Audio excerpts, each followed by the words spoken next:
안녕하십니까. 축농증 클리닉 이비인후과 전문의 배송호 원장입니다.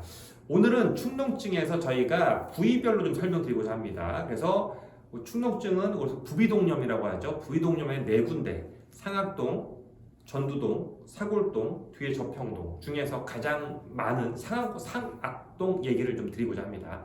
상악동에는 보시면 여기 있는 거예요. 여기에 고이면 뭐가 문제가 되는지 그 얘기를 좀 자세하게 오늘 드리고자 합니다. 자, 그래서 보면 설명드리면, 자, 제가 아까 짚었지만 요 위에 있는 게 전두동입니다. 여기 있는 게 상악동입니다. 눈과 눈 사이가 사골동입니다. 그리고 맨 위에 저평동입니다. 네 군데가 다 연결이 되어 있어요. 그러니까 교차로는 코의 중심 지역에서 발생합니다. 그 중심 지역은 요 정도가 될 겁니다. 그래서 통상적으로는 축농증이 발생한다, 부비동이 발생한다 그러면 적어도 두 군데, 세 군데가 가요. 시작은 주로 전두동, 아니 상옥동 아니면 사골동에서 시작하고요. 그게 심해지면 전두동, 뒤로 저평동까지 잘 안 가거든요.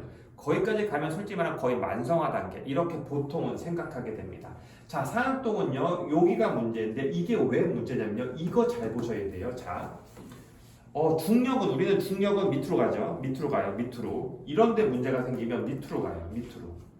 여기 문제 생기면 밑으로 갈 길이 없어요. 그걸 뭐라 하냐면 자연공이라 그래요. 자연스러운 구멍이라는 거죠. 이게 밑으로 못 내려가고 이렇게 역류해서 가야 돼요. 그러니까 우리가 앉아 있어요. 그러면은 고름은 여기 고일 거죠. 밑에. 여기 고일 거란 말이에요. 여기 고이는데 그걸 펌프질해서 올라가서 뱉어야 돼요. 그러니까 이쪽은요, 문제가 생기면 먼저 생기는 이유가 뭐냐면 그것 때문에 이런 데는 생기면 그래도 좀 배출이 돼요. 여기는 배출이 전혀 안 돼요. 그래서 애들 특히 소아들 여기에 많이 고여요. 그래서 이걸 갖다가 해결하는 걸 오늘 좀 알려드리고자 해요. 문제 생기는 원인부터 보게 되면요, 대부분의 경우는 감기입니다. 1번은 감기예요. 누런 코감기, 너무 많아. 그러다 보니까 넘쳐서 넘어가는 게 하나가 있고요. 또 하나 뭐냐면 원래 코 자체가 이 전체가 다 염증이 돼요. 감기 걸리면 거기 생길 수가 있고요. 우리가 풀잖아요. 감기 걸리면 그럼 그게 넘어갈 수가 있어요. 이게 가장 많은 원인 감기. 그래서 항상 이런 감기 치료를 좀 정성스럽게 잘해야 된다 이 말씀드린 거고, 두 번째 이유가 더 골치 아파요. 이게 제일 골치 아파요. 뭐냐면 비염 때문에 그래요. 비염이 있으면 코 안쪽 여기에 이제 콧물, 코막힘, 재채기, 가려움 생기는 건데 자꾸 풀잖아요. 우리가 풀게 돼요. 그리고 자꾸 푸는데 수지가 없으면 들어 마시죠. 훌쩍. 그럼 어떻게 되겠어요?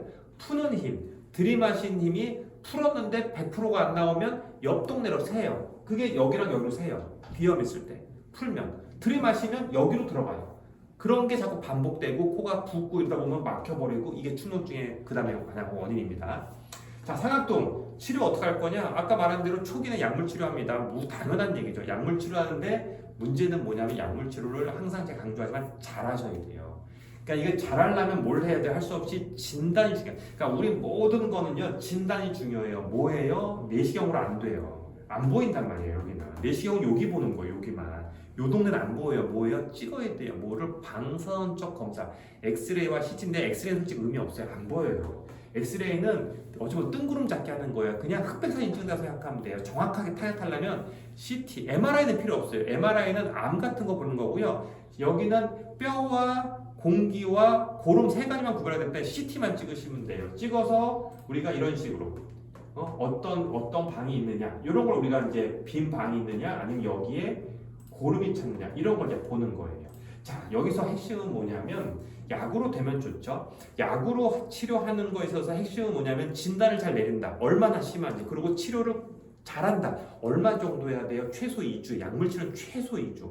보통 소아는 길면 한 달, 성인은 길면 2달까지 약물 치료할 수 있는데 약도 잘 써야 돼요. 제가 다른 영상 찍긴 했었는데 여기 드는 약과 여기 손에 드는 약과 발에 드는 항생제가 다 달라요. 균형 다르기 때문에 그거 잘 맞춰서 항생제를 갖다가 써야 되는 거고요. 그 기간을 충분히 써야 되는 거고, 막 끊으시면 안 돼요. 충분히 쓰고 마지막 끝날 때 CT 찍어서 정말로 깨끗해졌는가 이걸 보고 나가지고 우리가 약을 중단해야지. 막 끊으시는 건 솔직히 나중에 만성적인 문제, 고였는데 중단해서 그게 계속 고여있거든요. 딴딴히 굳어버리거든요. 걔는 제거가 안 되거든요. 그래서 그런 거 신경 써야 되고요. 문제는 그런 거예요.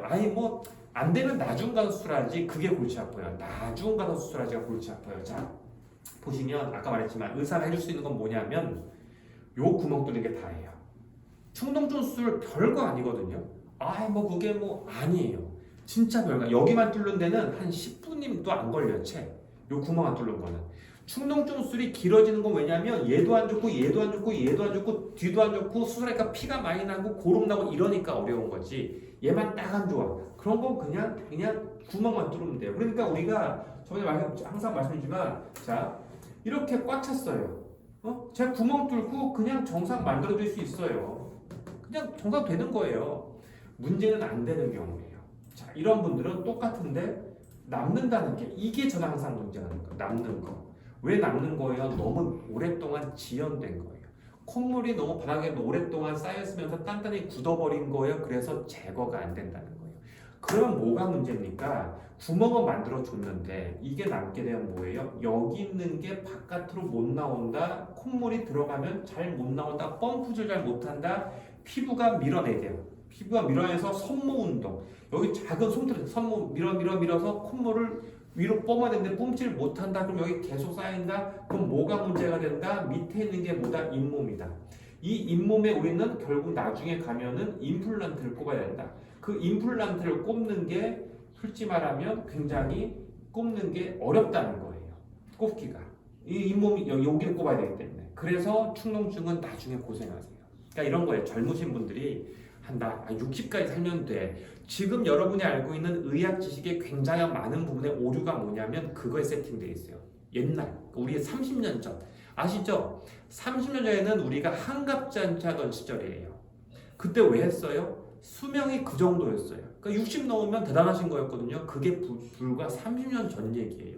근데 이제는 항갑잔치 안 하고 우리는 100세 시대 산단 말이에요. 그럼 뭐예요? 그때 없던 게 생겼어요. 뭐예요? 임플란트, 백내장 수술, 보청기 이런 것들이 그 이후에 생긴 그 수명이 길어지면 생기게 된 거죠. 마찬가지. 우리 충농증도 이제는 그냥 뭐 불편하지만 않으면 되지 문제가 아니라 여러분의 노년을 위해서는 관리해야 될 피부가 있다라는 거예요. 그래서 상악동은 그 문제를 여러분 항상 짚고 넘어가셔야 됩니다.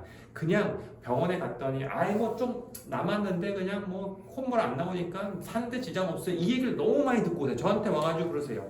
원장님 딴 병원 갔더니 상관 없대요. 유튜브에 질문 맨날 올려요. 그런 거예요.